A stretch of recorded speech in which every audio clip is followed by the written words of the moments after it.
Здравейте хора, аз съм и така, ако сте ме забравили, може би, да, точно така, може би сте ме забравили, защото доста време от 3 месеца не съм качал клип в моя канал. Сега, в днешното видео ще ви кажа какви бяха причините за да не качвам в канала ми и защо бях казал, че ще качвам клипове на Fortnite. Аз всъщност не качих нито на Fortnite, нито на някоя друга игра или нещо свързано с YouTube. Не, аз не направих нищо. Днешния клип ще ви разкажа защо не го направих. Така че, може преди това, само и единствено ви помоля да се абонирате на канала, ако искате и да лайкнете този клип. И защото, може по този начин ще ми помогнете да стана по-голям ютубър. За което, ако го направите, ще ви благодаря.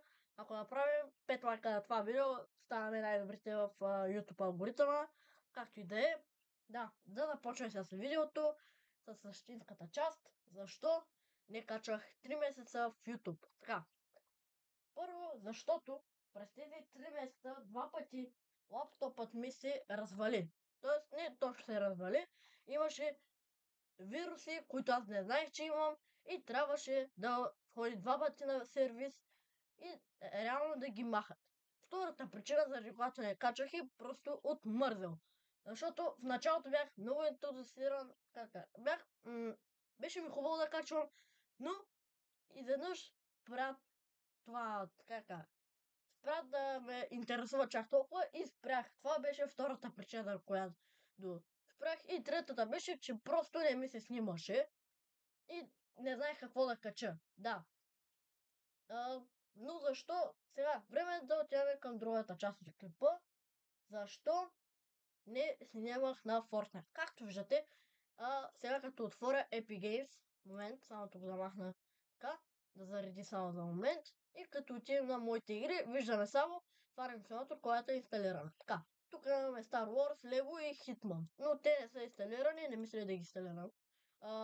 Ето я и всъщност Fortnite. Но защо не инсталирах? Така, аз я бях инсталирал и бях даже готов да почвам клип за нея. Да правя клипове.